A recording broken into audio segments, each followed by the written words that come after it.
Meu nome é Helena Brooks, tenho 29 anos. 18 meses depois de minha mãe e meu padrasto me expulsarem de casa com apenas $1 no bolso, eu estava parada do lado de fora de um leilão de falência, ouvindo os dois discutirem quanto conseguiriam pagar para recuperar o próprio restaurante.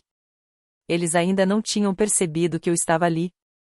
Do outro lado da porta da sala de reuniões, ouvi meu padrasto garantir ao filho que o advogado aceitaria o financiamento de última hora. Em seguida, ele riu e repetiu a frase que durante meses havia usado para me manter trabalhando 60 horas por semana sem receber salário: ele é o dono. Você é apenas ajudante. Durante muito tempo, aquelas palavras controlaram minha vida inteira. Eu chegava ao restaurante às 5:30 da manhã, conferia entregas, reorganizava escalas, negociava com fornecedores, assumia a churrasqueira, acalmava clientes irritados e só ia embora depois da meia-noite, enquanto o filho dele passava horas no bar com os amigos. Quando finalmente pedi para ser paga, minha própria família me chamou de egoísta. Na primeira vez em que me recusei a assumir mais um turno sem remuneração, eles trocaram as fechaduras, colocaram 2 malas na varanda e enfiaram um único dólar na minha mão como se aquilo fosse uma rescisão.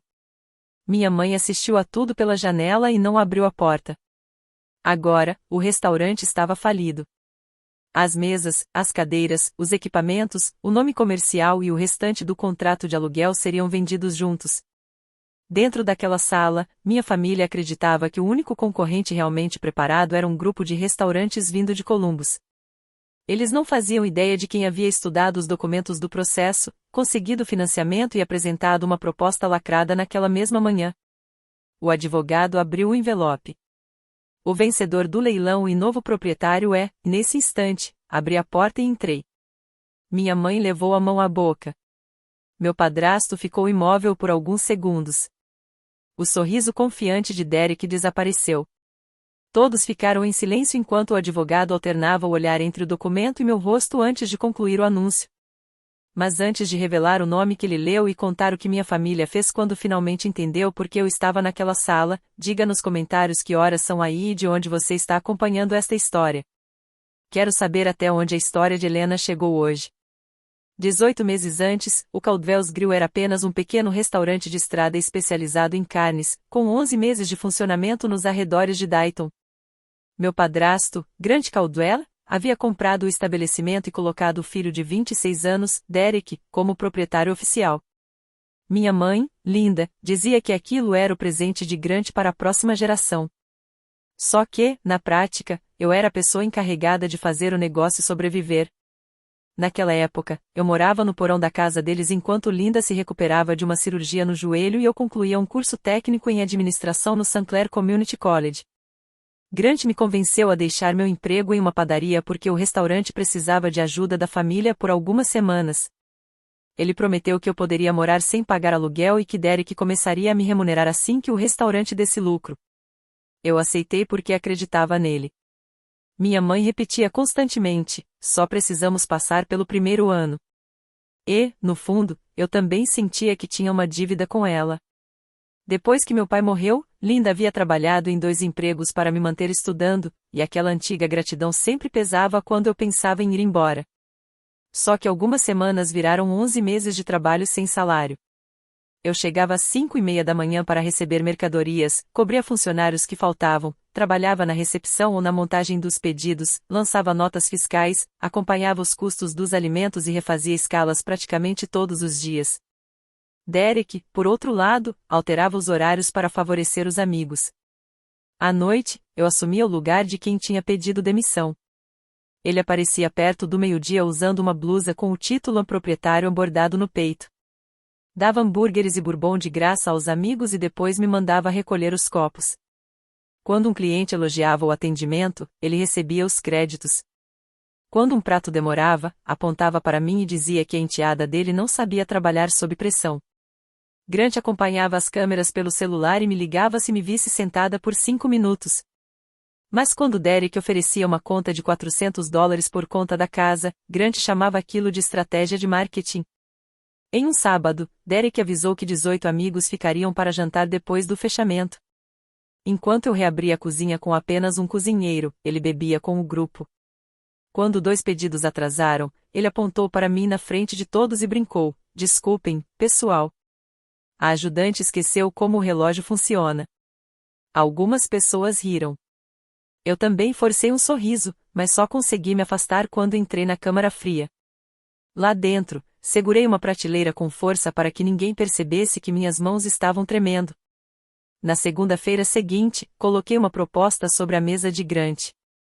Eu não estava exigindo os meses anteriores. Só queria uma mudança simples, $15 por hora, sem pagamento retroativo, e uma escala definida. Derek ficou encostado na porta enquanto Linda girava nervosamente a aliança no dedo. Grant pegou a folha que eu havia colocado sobre a mesa e a devolveu para mim. Derek é o proprietário.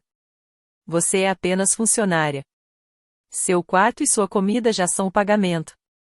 Quando mencionei a promessa que ele havia feito meses antes, Grant simplesmente respondeu que promessas feitas no começo de um negócio não tinham valor de contrato. Derek ainda teve a coragem de perguntar se eu pretendia cobrar minha própria mãe pela criação que ela me deu. Foi então que Linda tomou uma decisão. Você não faz ideia de como está parecendo ingrata. Se sair daqui, estará abandonando a mim e tudo que eu sacrifiquei por você.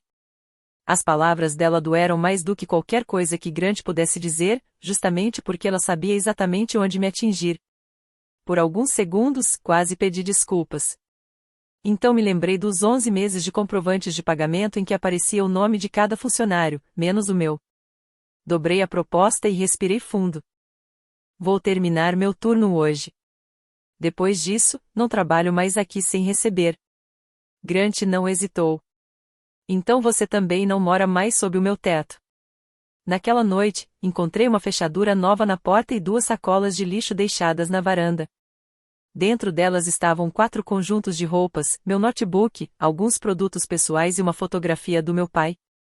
Todo o resto das minhas coisas continuava dentro da casa.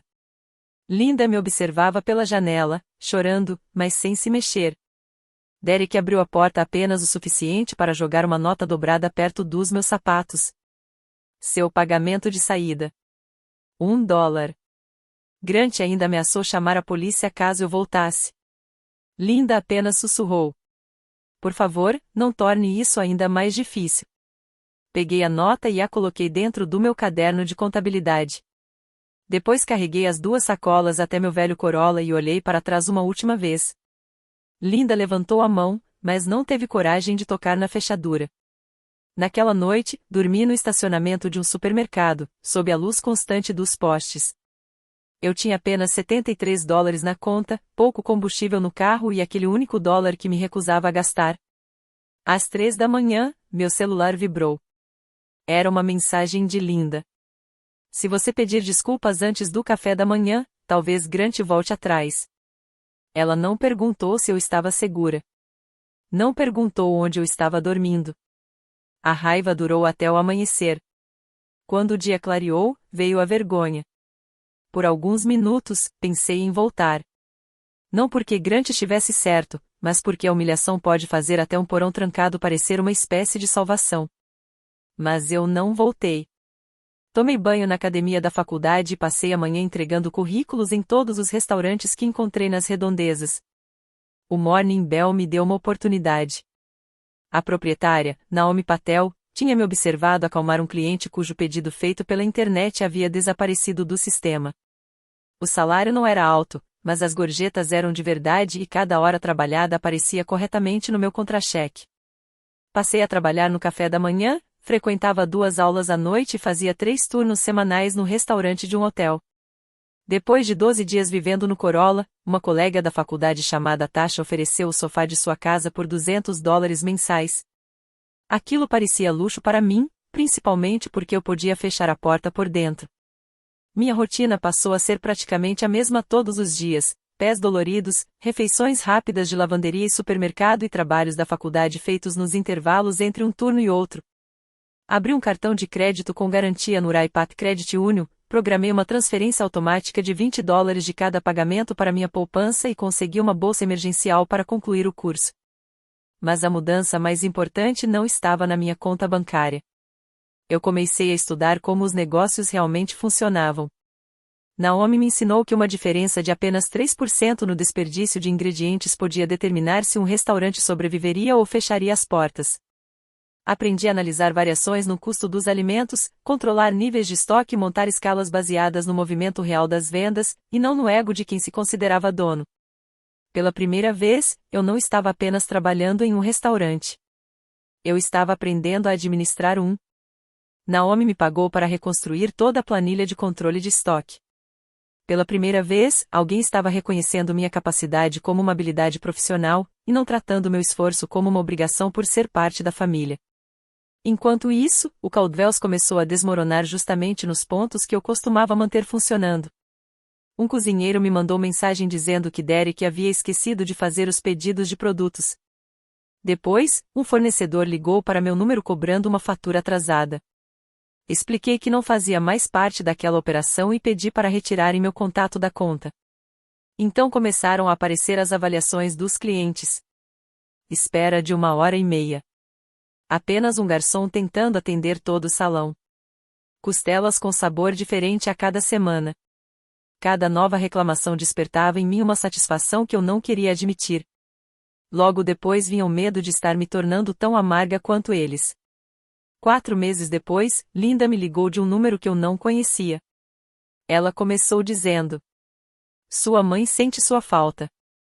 Depois mudou de assunto e perguntou onde eu havia deixado a planilha com os preços dos fornecedores. Respondi que poderia entregar os documentos relacionados ao restaurante depois que minhas horas e salários pendentes fossem reconhecidos. "Então isso é vingança?" ela perguntou. "Não. É um limite." Ela tentou me convencer de que Derek era muito sensível ao fracasso diante dos outros. Achei curioso, porque ninguém naquela família jamais havia demonstrado a mesma preocupação com a humilhação pública que eu tinha sofrido. Mesmo assim, chorei depois que desliguei. Sentir falta da minha mãe não significava que estar perto dela era seguro. E entender isso não fazia a saudade desaparecer. No 7º mês, meu corpo finalmente cobrou o preço daquela rotina. Durante um turno duplo, eu estava com febre quando deixei uma bandeja cair porque minha mão simplesmente parou de responder direito. Naomi me encontrou nos fundos do Morning Bell e praticamente me obrigou a ir para casa. Ainda me deu 2 dias de folga remunerada. "Descanso também é manutenção", ela disse. Quando um dono ignora um equipamento, ele quebra. Pessoas também quebram. Naquela noite, comecei a escrever um e-mail pedindo para abandonar a faculdade. Então vi o dólar guardado dentro do meu caderno de contabilidade. Derek havia colocado aquela nota na minha mão para provar que meu trabalho não valia nada. Eu decidi transformá-la em outra coisa, uma lembrança de que aquela seria a última vez que alguém teria o direito de determinar o valor da minha vida. No 9º mês, aluguei um quarto, concluí minha graduação e fui promovida a gerente assistente do Morning Bell.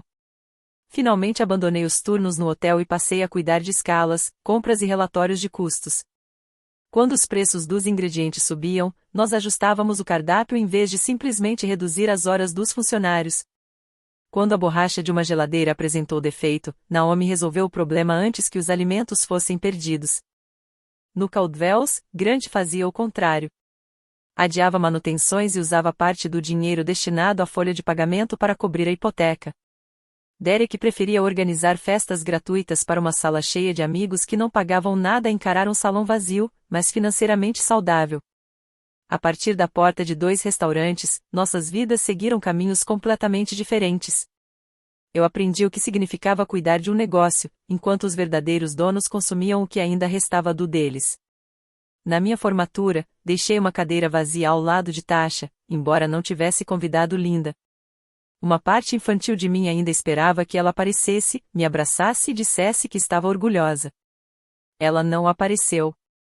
Naomi, porém, compareceu depois de terminar o movimento do café da manhã. Ela me entregou uma calculadora com meu nome gravado. Chorei no estacionamento. E, por algum motivo, senti vergonha de receber tanto carinho de alguém que não era minha mãe. Como se aceitar a bondade de outra pessoa fosse uma espécie de traição contra Linda. Foi naquele momento que finalmente compreendi algo. Reconstruir minha vida não significava apenas ganhar dinheiro ou conseguir um emprego melhor. Também significava permitir que pessoas seguras ocupassem um espaço importante na minha vida sem precisar da autorização daqueles que haviam me machucado. No começo do meu segundo ano, Naomi me ofereceu algo que eu jamais imaginara receber: a responsabilidade pela segunda unidade do Morning Bell, além de plano de saúde, salário fixo e a primeira chave de um negócio que alguém colocava na minha mão sem fazer eu me sentir culpada por recebê-la. A estabilidade também revelou o quanto o Caldwells havia moldado meu comportamento. Eu verificava as câmeras perto da meia-noite, refazia escalas que já estavam boas e assumia pessoalmente qualquer falta de funcionário. Até que Naomi fechou meu notebook. Ser necessária não é a mesma coisa que ser valorizada. Grant havia me ensinado a provar meu valor através do cansaço. Aprender a não repetir aquele padrão foi muito mais difícil do que aprender a calcular o custo dos alimentos. Essa lição foi colocada à prova durante um domingo movimentado, quando a máquina de lavar louça parou de aquecer e 2 funcionários avisaram que não poderiam comparecer. Meu primeiro impulso foi exatamente o de antigamente: fechar as portas, dizer à equipe que ninguém iria embora até toda a louça estar lavada e tentar fazer 3 funções ao mesmo tempo.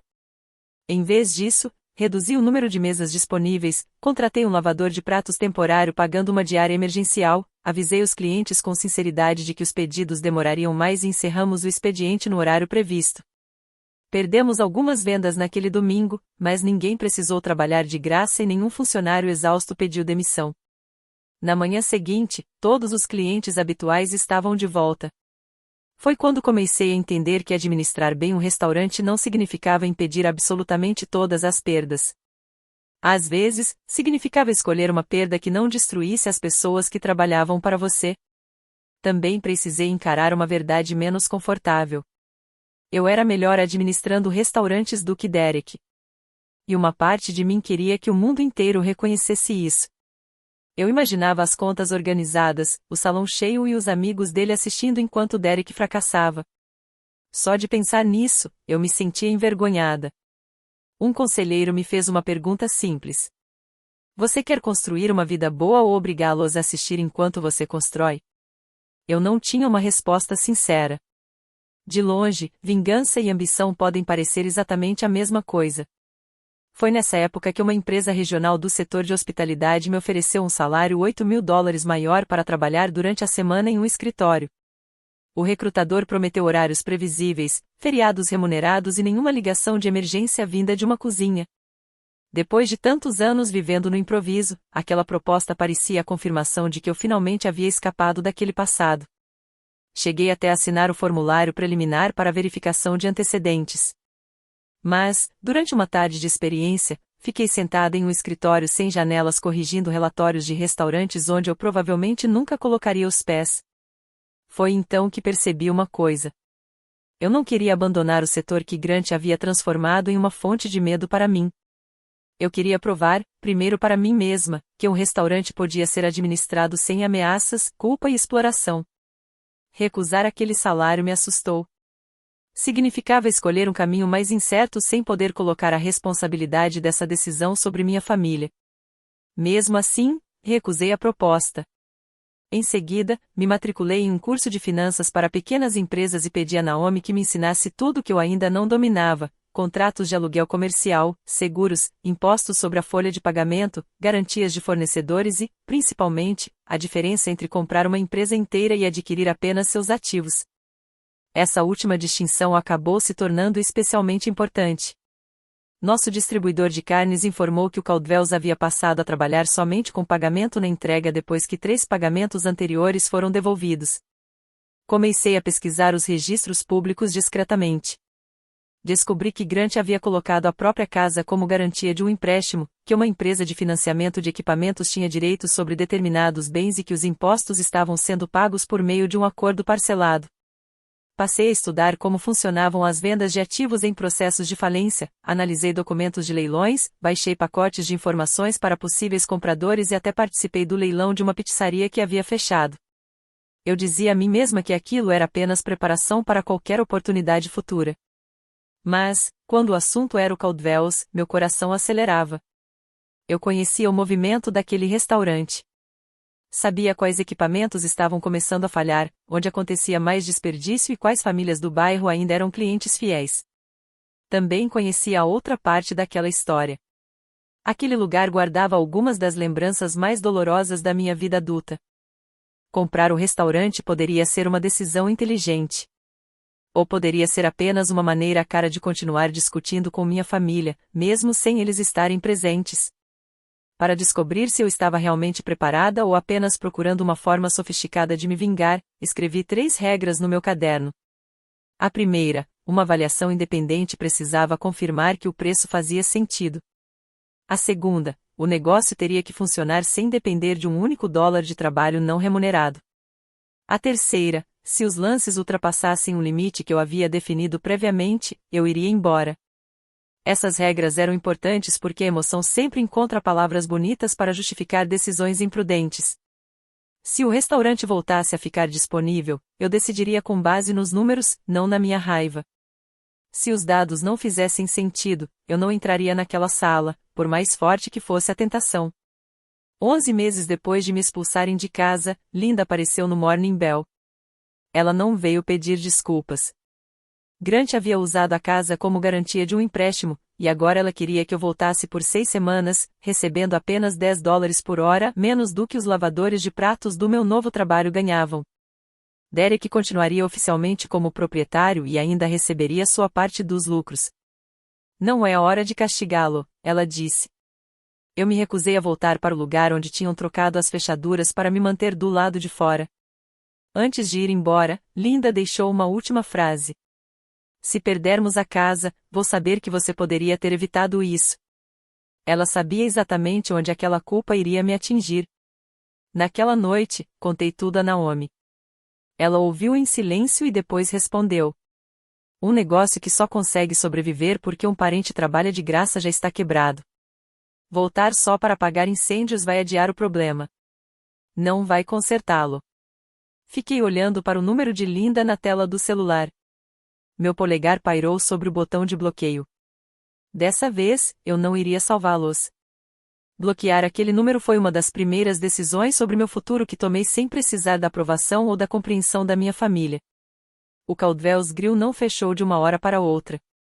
Não houve uma única noite dramática em que tudo desmoronou.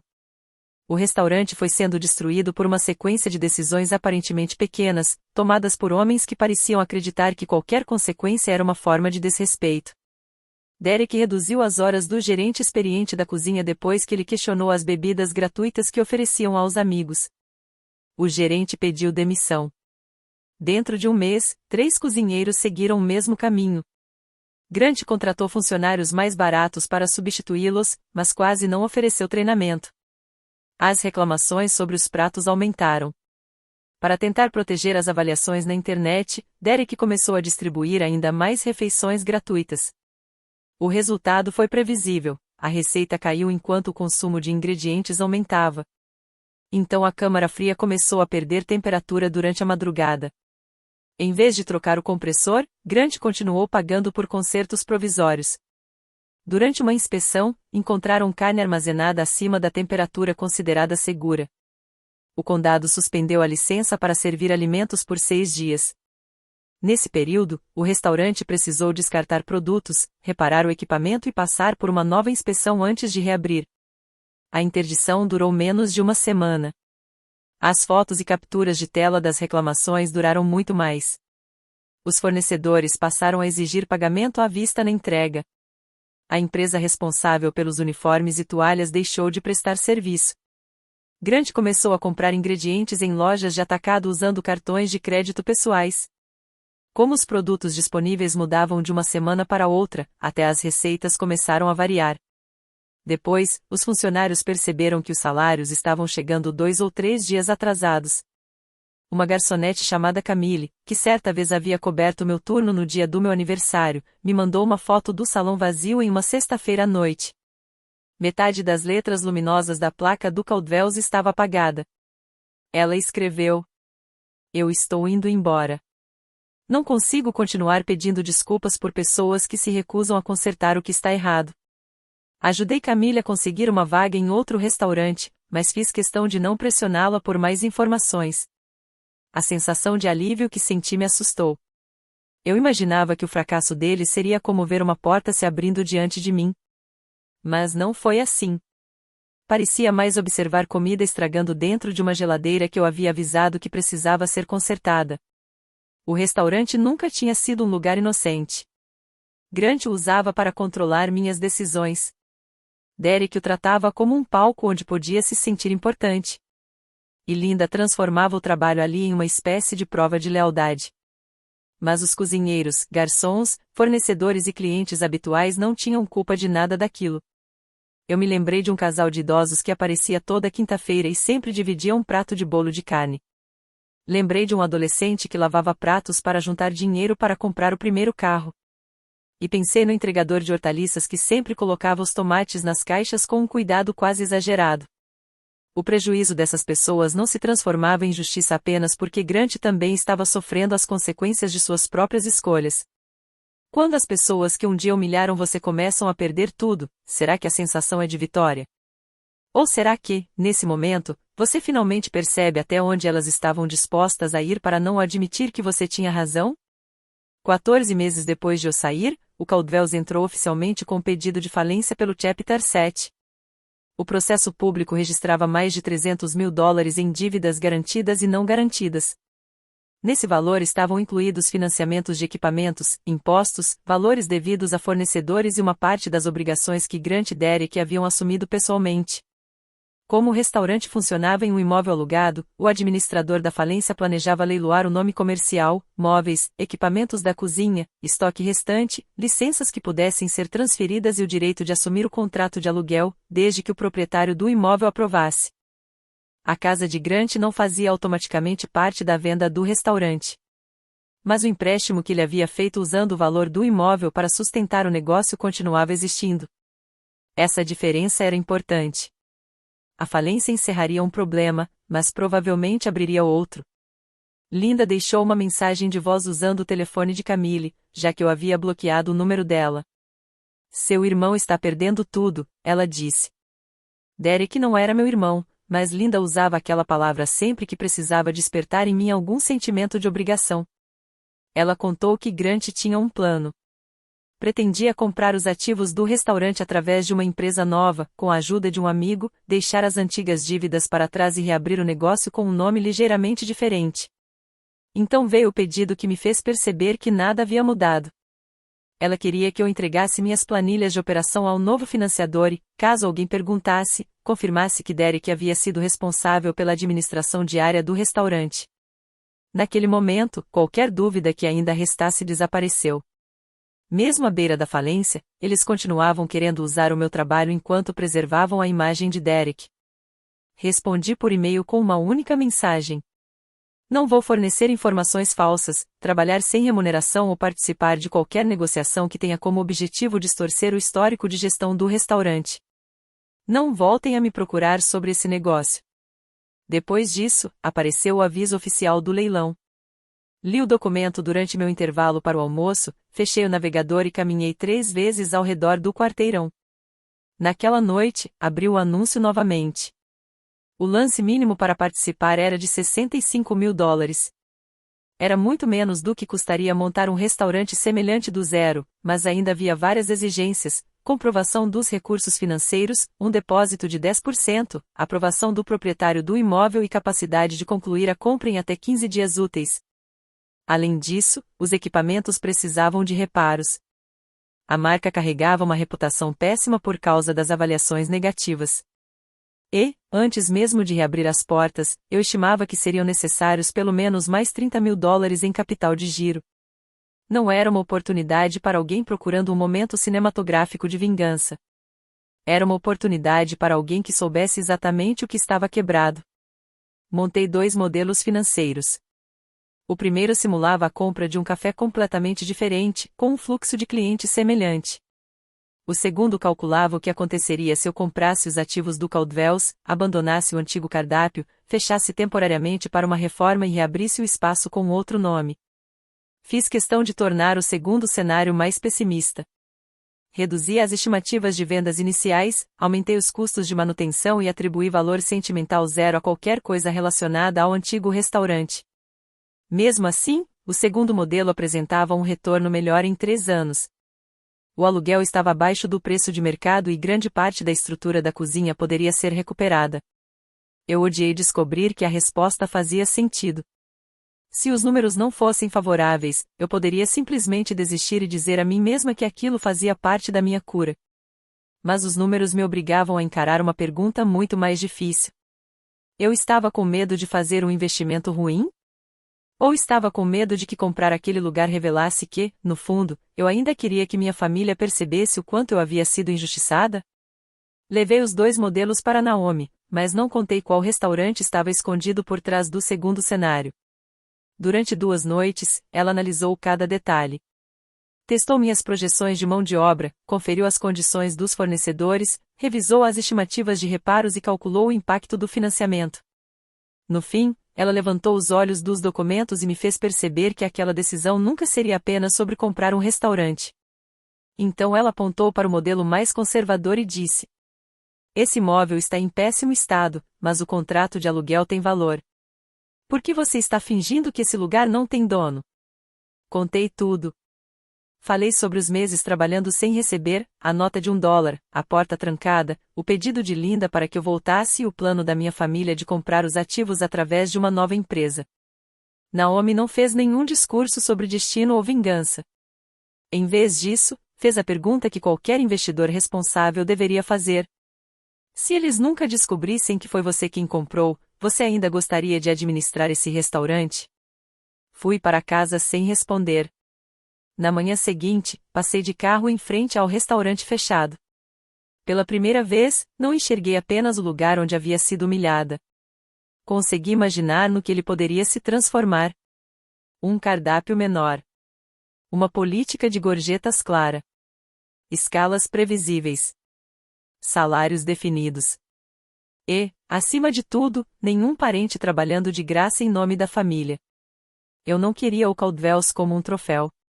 Eu queria aquele ponto comercial porque sabia que poderia transformá-lo em um negócio correto.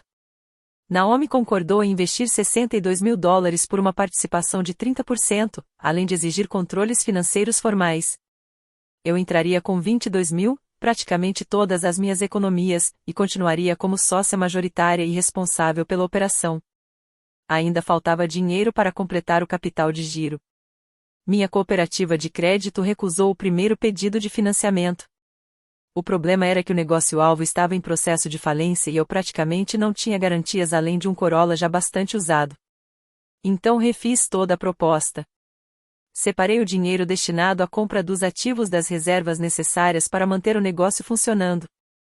Consegui orçamentos escritos para os reparos e obtive uma carta do proprietário do imóvel afirmando que consideraria transferir o contrato de aluguel caso eu apresentasse uma garantia pessoal. Na segunda análise, a cooperativa aprovou um empréstimo comercial de $38.000, condicionado à conclusão bem-sucedida do leilão, ao aporte de Naomi e à transferência do contrato de aluguel. A taxa de juros era mais alta do que eu gostaria. E havia outro detalhe que me tirava o sono: eu seria pessoalmente responsável pela dívida. Se o restaurante fracassasse, a empresa poderia desaparecer, mas o empréstimo continuaria comigo. Durante 6 noites, fiz contas para descobrir quanto tempo conseguiria sobreviver sem receber salário. Se os reparos custassem 15% a mais do que o previsto, eu teria que adiar a reabertura. Se as vendas começassem 20% abaixo da projeção, eu teria dinheiro suficiente para manter a folha de pagamento por apenas 14 semanas antes de precisar de novo capital. Perder o leilão significaria perder apenas os custos da análise e preparação, enquanto o depósito da proposta seria devolvido. Vencer e fracassar seria completamente diferente.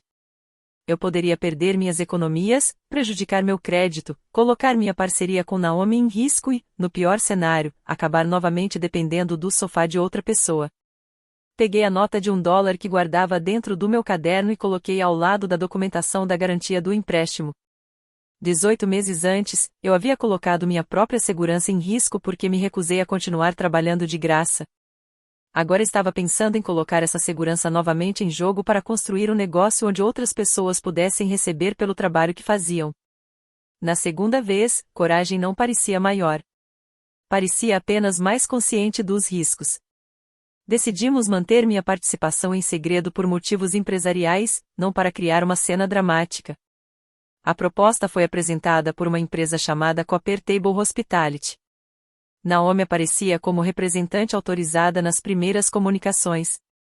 Apenas o administrador da falência, o proprietário do imóvel, nosso advogado e a cooperativa de crédito sabiam que eu controlava 70% da empresa. Se Grant descobrisse que eu estava por trás da proposta, poderia pressionar Linda, tentar influenciar o proprietário do imóvel, intimidar antigos funcionários ou até aumentar o próprio lance simplesmente para me impedir de ficar com o restaurante. Por isso, não contei a Tasha, Camille e nem mesmo ao meu conselheiro. Quando Linda me mandou um e-mail perguntando se eu já tinha descoberto quem eram os supostos compradores de Columbus, não respondi. A nova empresa que Grant havia criado mal conseguia cumprir os requisitos do leilão. O amigo dele apresentou uma carta comprovando recursos financeiros, mas exigiu que Grant colocasse dinheiro próprio no fechamento. E Grant não tinha aquele valor disponível sem assumir outra dívida. Derek, por outro lado, tratava o leilão como se fosse apenas uma formalidade.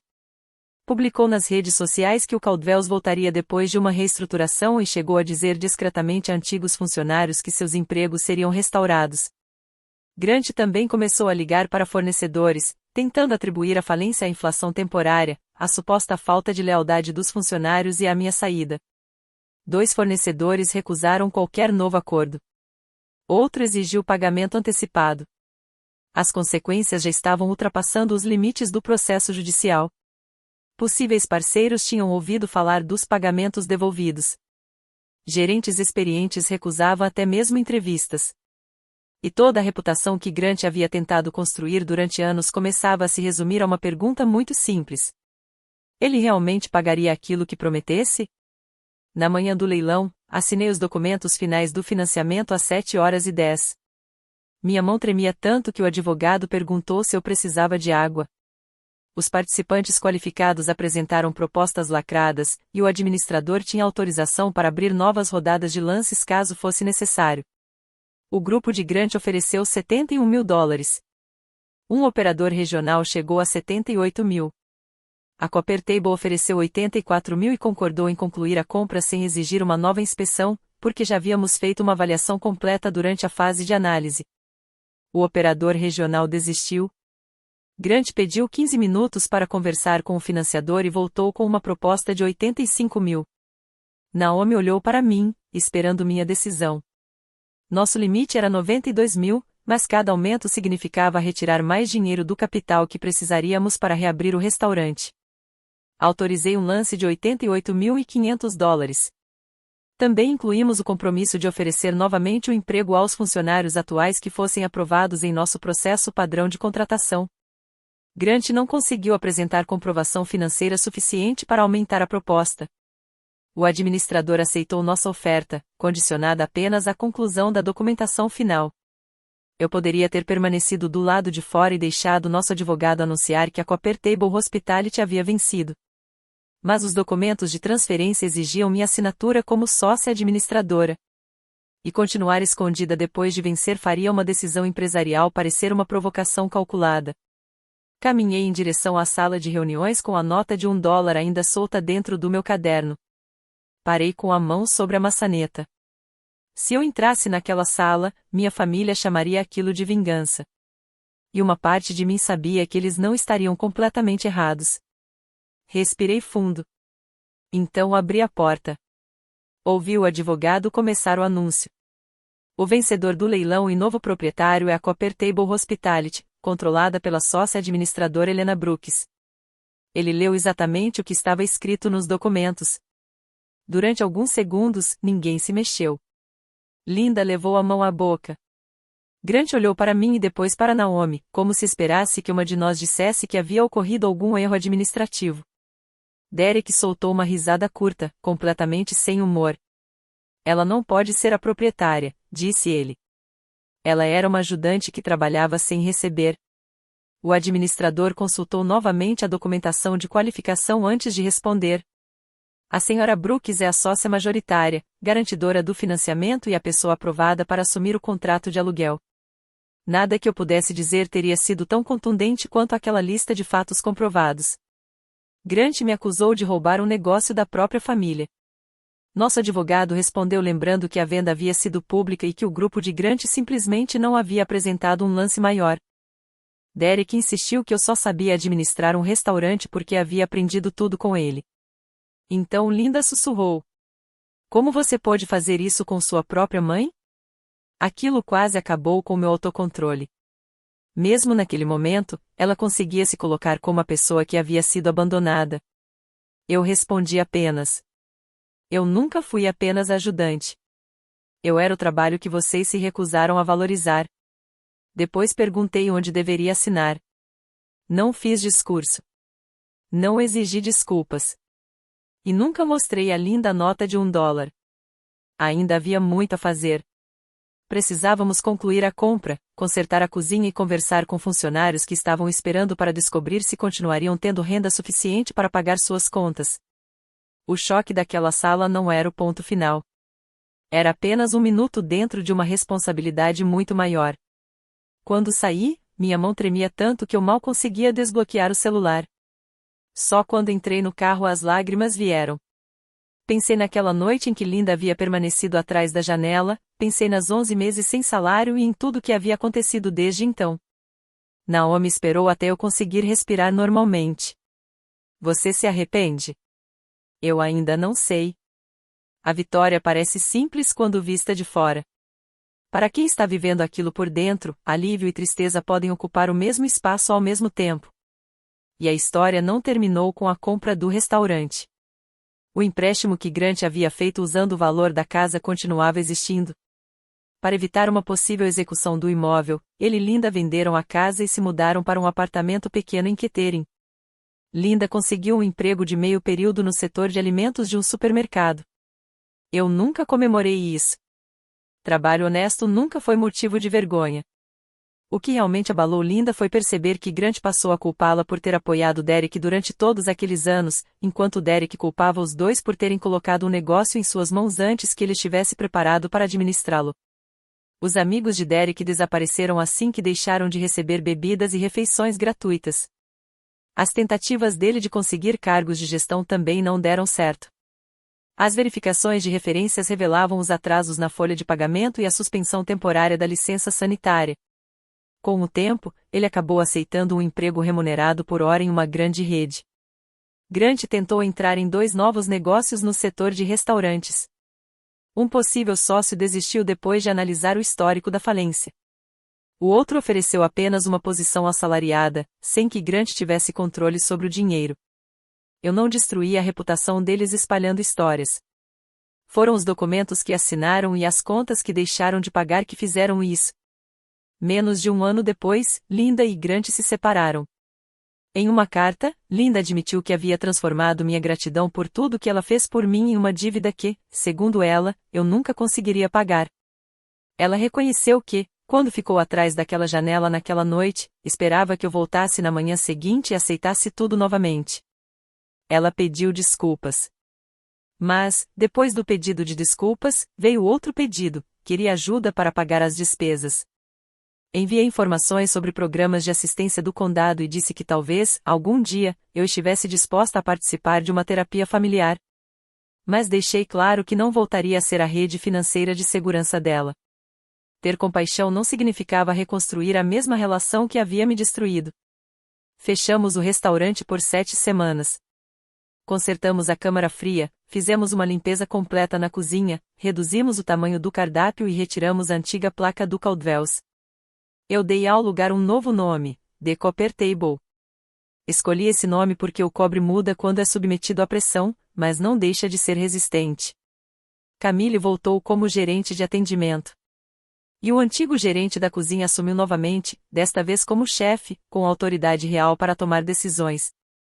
Cada função tinha regras claras por escrito: salário, jornada, política de refeições e a quem o funcionário deveria responder. Naomi também revisou comigo todos os controles financeiros. Nenhum parente receberia um cargo sem justificativa, e ninguém trabalharia fora do horário sem ser pago. A primeira semana foi um caos. A máquina de lavar louça quebrou, o tempo de espera dos pedidos aumentou e um avaliador chegou a dizer que estávamos tentando esconder que aquele lugar era o antigo Caldwells. respondi com transparência. O proprietário havia mudado, a administração era outra, o cardápio havia sido reformulado e as práticas de contratação e pagamento também eram completamente diferentes. No quarto mês, as vendas já estavam acima da nossa previsão mais conservadora.